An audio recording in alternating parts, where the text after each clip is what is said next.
কি আদর্শটা মেয়ের মতো আমি না, আমি খুবই সহজ সরল মনের একটা মেয়ে। আমার মন মানসিকতা অন্যরকম। আপনি চাইলে সারা জীবন আমাকে দিয়ে কাজ করাইতে পারবেন এবং আপনার সব কথা আমি শুনবো স্যার। শোনো, এখানে কিছু কথা আছে যে টাকা দিতে না পারলে কিন্তু অন্য কিছু দিতে হবে, সেটা গোপনে তোমার আর আমার মাঝে মধ্যে। স্যার আপনি আমাকে দিন রাত কাজ করান, আমার কোনো আপত্তি নাই, আমি সব রকম কষ্ট করতে রাজি। আর আমি তোমাকে ওই কাজের কথা বলছি না। তাহলে বুঝতেই পারছো যে তোমার টাকা 10,000 টাকা যেটা, সেটা কিচ্ছু দিতে হবে না তোমাকে। আমি 5 দিনের ভিতরে বড় নায়িকা বানাবো। সত্যি বলতেছেন স্যার? হ্যাঁ, তবে আমার সাথে তোমার কিছু সময় দিতে হবে আমাকে। স্যার কখন কিভাবে? কখন কিভাবে সেটা তো তোমাকে আমি জানাবো, তবে আমরা যে কাজগুলো করি তা রাত 12টা পর্যন্ত করি। রাত 12টার পরে তুমি আমাকে সময় দেবে। স্যার দেখেন, আমি আপনাকে অনেক বিশ্বাস করি, হ্যাঁ বিশ্বাস করি বলে আপনাকে ফোনটা দিছি। শুধু রাত 12টা না, আপনি যদি বলেন আমি রাত 3টা পর্যন্ত কাজ করতে রাজি, তবু আপনি আমাকে একটা চান্স দেন স্যার। ওকে চান্স দেবো, কিন্তু ওই যে বললাম না, রাত 12টার পরে তুমি আর আমি শুধু একটা কাজ করবো। আচ্ছা আমি মনে করি আপনি বাজলে আমি বাজবো, আমার কোনো ভয় আমি করতেছি না, আর আপনি যেটা বলেন আমি সেটাই করবো। আমার শুধু স্বপ্নটা পূরণ হবে, এটাই আমি চাই, আর কিছু না। দর্শক, টিভি সিনেমায় নায়িকা হতে হলে কত কিছু যে বিসর্জন দিতে হয় তা আজকের এই কথোপকথনের মাধ্যমে আপনারা জানতে পারবেন। তো বাংলাদেশের একজন সুনামধন্য পরিচালক রায়হান রাফি এবং একজন নবাগত নায়িকার একটি ফোন রেকর্ড ভাইরাল হয়েছে সামাজিক যোগাযোগ মাধ্যমে। তো আপনারা অডিওটি শেষ পর্যন্ত শুনবেন এবং শোনার শেষে আপনাদের সুচিন্তিত মতামত কমেন্ট বক্সে কমেন্ট করে যাবেন। তো চলুন শুনি আমরা সেই অডিও রেকর্ডটি। হ্যালো হ্যালো হ্যালো, হ্যাঁ স্যার, আমি চৈতি বলছিলাম। কোন চৈতি?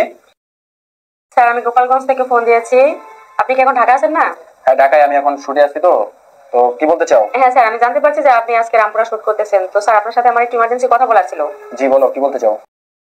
আসলে স্যার আমি অনেক জায়গায় ঘোরাঘুরি করছি, অনেকের সাথে মানে মিশছি, কোথাও কোনো জায়গায় কোনোদিন চান্স পাইনি, আর ওরকম লোকও পাইনি। আর আপনার কথা আমি শুনলাম যে আপনি খুব ভালো মনের মানুষ বা লোকজনকে ছোট থেকে বড় করেন। তো আমার না স্যার একটা স্বপ্ন ছিল।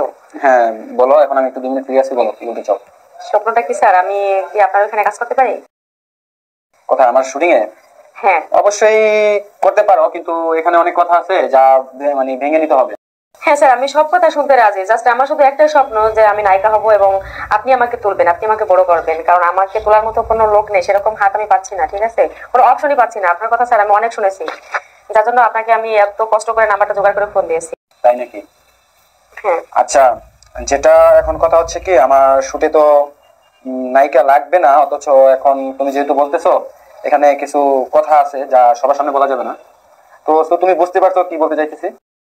স্যার, আসলে আমি গ্রামের মেয়ে তো অতটা বুঝি না। যদি আপনি আমাকে বোঝায় বলতেন তাহলে মনে হয় বিষয়টা ভালো হতো। কারণ আপনারা শিক্ষিত, আপনারা শহরে থাকেন, আপনারা বড় বড় লোকের সাথে চলেন। আমি সাধারণ মানে গ্রামের মেয়ে, আমি গাইয়া, আমি তেমন কিছু বুঝি না। আপনি আমাকে একটু বোঝায় বলেন স্যার প্লিজ। অ্যাকচুয়ালি আমরা যে শুটটা করি এখানে আমাদের চলচ্চিত্র জগতে মানে অনেক টাকা খরচ করতে হয়।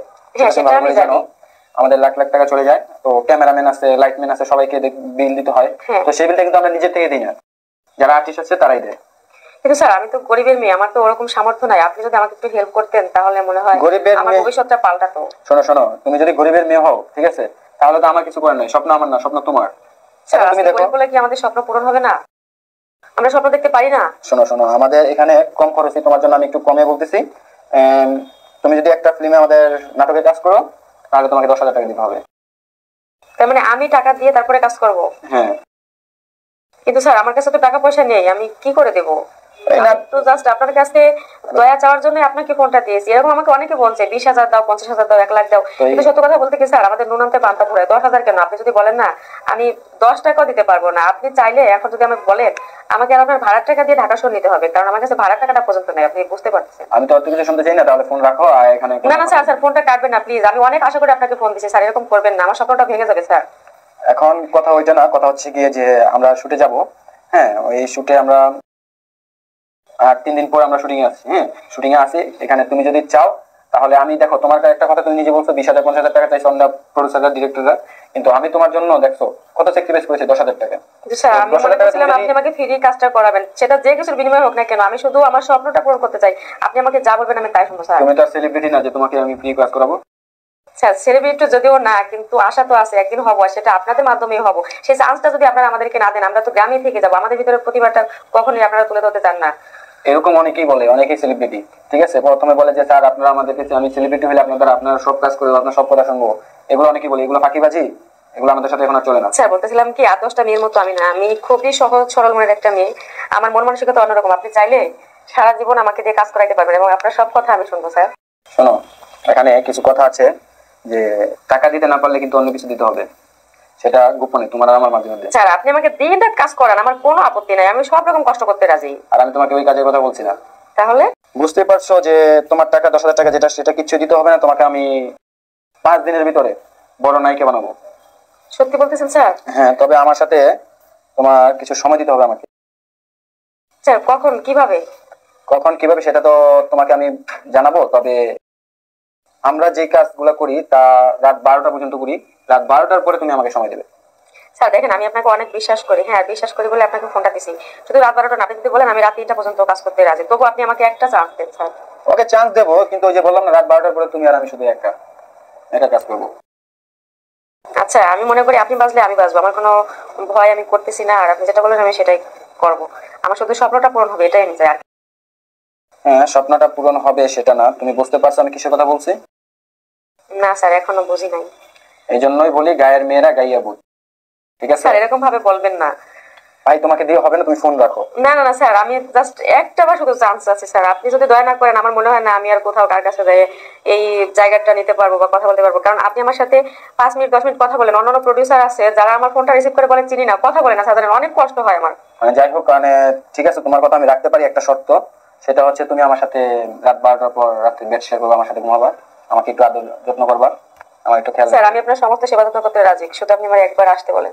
ঠিক আছে, তুমি আমার খেয়াল রাখলেই চলবে, মানে খেয়ালের ভিতরে কিছু মজা টজা দিতে হবে কিন্তু। আচ্ছা আমি আপনার সমস্ত কথায় রাজি, তো আমি শুটিং এ কবে আসতে? এই তো আগামী 25 তারিখ আমাদের শুটিং আছে, তো আজকে তো আর 3 দিন শুট করবো। এই শুটিং এ তো তোমাকে কাজে দেওয়া যাচ্ছে না, এটা নর্মাল শুট হচ্ছে। 25 তারিখে গিয়ে তোমার হাই কোয়ালিটি একটা নাটক আসতেছে ধারাবাহিক, ওই নাটকে তোমাকে মেইন নায়িকা হিসেবে দেবো, যদি তুমি আমার সাথে বেড শেয়ার করো। ঠিক আছে, আমি আপনার সব কথা মেনে নিলাম, তার মানে আমি নায়িকা হতে যাচ্ছি, তাই তো? নায়িকা হতে যাচ্ছ তুমি, আমারও নায়িকা, তুমি সেলিব্রিটি বানিয়ে দেবো, তুমি আমারও নায়িকা। ধন্যবাদ স্যার আপনি আমাকে এত বড় একটা সুযোগ দেওয়ার জন্য। তবে একটা কথা বলি স্যার, এই কথাটা কিন্তু আপনি কারোর সাথে শেয়ার করতে পারবেন না। অবশ্যই আমি কারোর সাথে বলবো না, তুমি বললো, তুমি তোমার ইচ্ছা, তুমি যদি কাউকে বলো তাহলে বলতে পারো। না না স্যার, আমি কোনোদিনও এই কথা কাউকে বলবো না, কারণ এটা শুধু আপনারা আমার মাঝেই থাকবে। তবে এই রাত 12টা যে বেড শেয়ার করবো আমার কাছে কিছু, আমি কিন্তু ক্যামেরা চালাবো, ভিডিও করবো। কেন? ভিডিওটা থাকবে, তুমি আমাকে প্রায় সময় মজা দিবে, না তো তুমি তো চলে যাবে। ঠিক আছে স্যার, কাজের জন্য আমি সবকিছু করতে রাজি। কাজের জন্য সব করতে রাজি আছো? তোমার দেখতে কিরকম আমি তো দেখি নাই, তোমার ছবি পাঠাও তো। আচ্ছা স্যার, কালকে আমি আপনাকে আমার ছবিগুলো দিয়ে দেবো, ইনশাল্লাহ পছন্দ হবে আমি মনে করি। পছন্দ হবে, ঠিক আছে, কিন্তু একটা ড্রেস ছাড়া, মানে আনড্রেসে একটা ছবি দিতে হবে। স্যার আপাতত আমি ড্রেস পরেই দেবো, বাকিটা পরে। না, এখন একটা আনড্রেস দিতে হবে, কারণ আমার তো দেখতে হবে, পছন্দ হতে হবে তোমার জিনিস সব ঠিক আছে কিনা। ঠিক আছে, আপনি যখন বলছেন আমি কালকে ছবি পাঠিয়ে দেবো, তবে একটা কথা, কারোর কাছে কিন্তু এই ছবিটা আপনি দিতে পারবেন না।